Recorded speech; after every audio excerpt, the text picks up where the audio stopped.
and welcome to part 3 of this series. So today we will go ahead and talk about variables. So before we even jump into that, as you can see, all I did here was just get rid of our two print statements, our system.out.printlns, and that's the only thing that we changed here from last time. You can keep your print statements, it doesn't really matter. I just deleted mine to make it look a little cleaner. Uh, so before I jump into any actual code, I'm going to go ahead and click over here to my text file, and I'm going to talk about what variables are. So I'm going to give myself a little bit of space here and just go ahead and write variables. So I'm sure that everybody here has understood or seen variables, at least in math class. And so usually in math we write, for example, 2 plus x is equal to 4, solve for x, right? And so we do some, moving around in algebra, arithmetic, add, subtract, divide, multiply, whatever you need to do. And you'd end up with the answer x is equal to 2, right? And so in this case, the variable x is just holding the value of 2, right? And so it's just simply a placeholder. And the way that we make sure this works is we plug back 2 into the equation, right? So it would be 2 plus, and then instead of x, we just write 2 is equal to 4. And is that true? Yes, it is, right? But it doesn't always need to hold a value or like a number. For example, it could hold another expression. So instead of writing 2, we can write, for example, 1 plus 1, right? And the same thing applies. Like it would still work perfectly fine here. Instead of writing this 2, we can replace that with a 1 plus 1, and that's still the same math. 2 plus 1 plus 1 is still equal to 4. So in math, variables are placeholders for either expressions or numbers. They can be placeholders for other things, such as fallout equations and things like that. But usually we see variables in this fashion right here. So we'll go over here and we'll just introduce a variable here.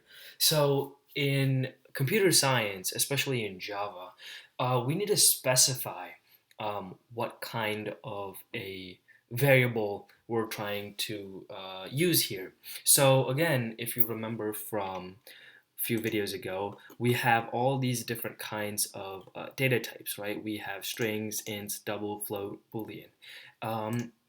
And we need to basically tell Java that, hey, let's say we have a variable called, we'll just call it var. So we have var, right? And we want to have that equal to the number 3, right? And again, we'll just plop our semicolon down there so we get rid of that error. But Java's highlighting this in red and saying, hey, I don't understand like what this thing right here is, right? It's saying create local variable var, right? And it's basically telling us like we need to create this variable. So the way that we create it is we have the variable name, which is something that the user or you can pick. So here we've just kept it var. I could call it, for example, I could call it something like pop. I could call it anything like this. But usually to keep your code clean and readable, we just keep it something that you'll understand. So here we'll just keep it var. Now the value that var here is holding is 3. And 3, if you recall back here, is an int value.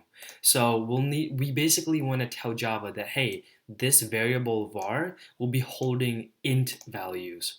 So the way that we tell Java that is right in front of the variable name var, we'll go ahead and just write int. So as soon as you write int, Java understands, hey, this will be a variable called var, and it will hold int values. As you can see, 3 is an int value. Now, what if I go over here and instead of writing 3, I go ahead and write 3.0? Now it's going to give me an error. Now, if we look at this error, it basically says incompatible types. It requires an int, as we told Java over here. However, if we look over, we see that Java finds a double. And if we go back here and look, a double is basically any number that has a decimal point, which it does over here, 3.0. So there are two fixes to this issue. The first one is just make the data types match. So it says int, so we'll get rid of this, and we'll just have the number 3. The other way to fix this is by changing our variable. So we can keep the same name for var, but instead of keeping it an int, we can name this, or we can keep the data type a double. If we keep it a double, Java understands, hey, this is a double, var is going to hold double values, which it is right now, 3.0 as a double value. And the way that math, or basically just Java here, works is var is a placeholder. So what I can do is I can have, for example, a print statement. So let's just go out here and write another print statement and understand the mechanisms of Java and variables. So I'm going to have a simple print statement right here saying that you know, after 2 there is, I'm going to keep a space, and then I'm going to get out of the quotation mark, and then I'm going to have a plus, and then I'm going to type the variable var. Now, and then we'll finish this off with a semicolon. So let's see what happened here. So if you recall, before I typed var right here, this var was gray, and if I delete this, it'll go back to gray. And basically, Java's telling me, hey, you made this variable var, but you're never using it. So if I use it right here, or I have to be within the parentheses, excuse me. If I type it right here, it suddenly understands, okay, so this var right here is the same var as right here, and it highlights both of them. It's basically telling me, hey, okay, I understand you're trying to put this var right here. So basically, what I did was I added a string right here, and then I had a plus, which basically is another way of saying joining. And then I'm throwing this double value, which is stored in var right here. And if I go ahead and I run this method right here, it's going to build, and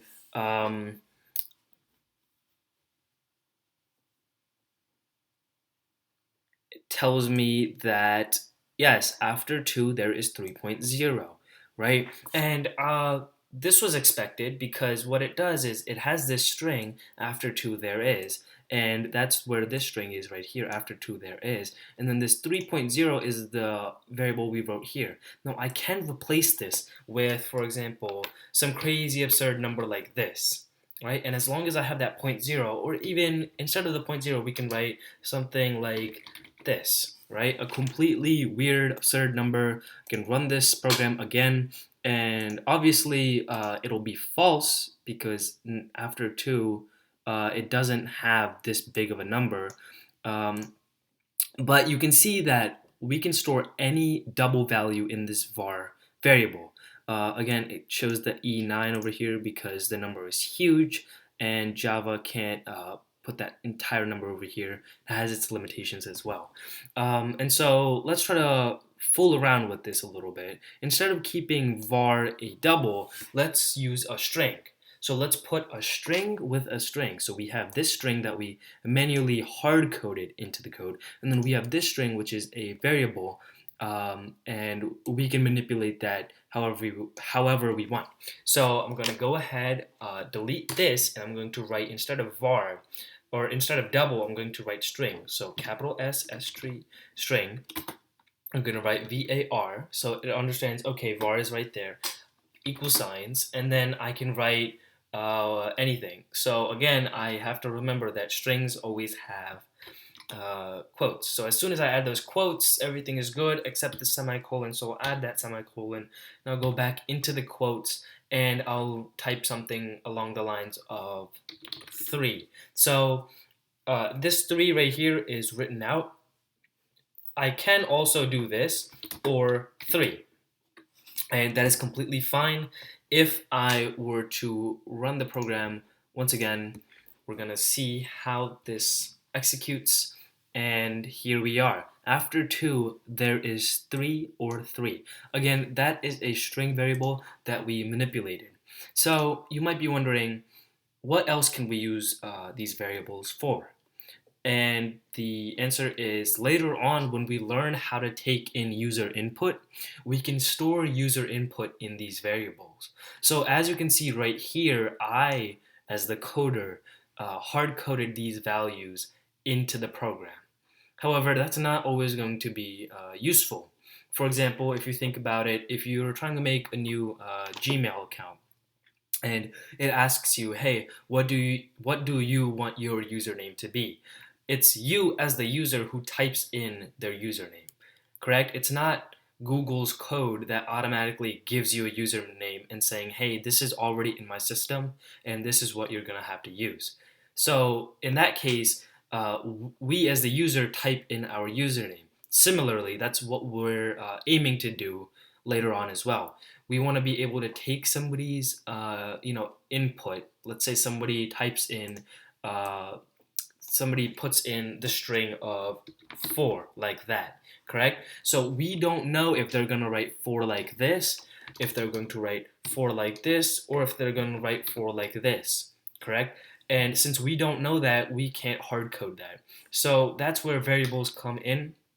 Variables are useful for storing user input and then later on doing other complex things like calling other methods, passing information through other methods, and a whole load of other stuff. So variables are a very, very important part of computer science because not everything can be hard coded in computer science, and that's why it's important to understand this concept of variables and especially understand this concept of making sure that both sides of the equal sign match. So here you can see that we're writing it's a string, and here we're giving it double quotations here to show that hey, it'll be a string. If we were to get rid of these quotes and write 4, it would say hey, we're looking for a string and we found an int. So we have to make sure that there is some agreement between these two um, sides of the equal sign. And that's all for this lesson. We'll come back next time and we'll talk about a different part of computer science in Java, and we'll take variables on to a different level.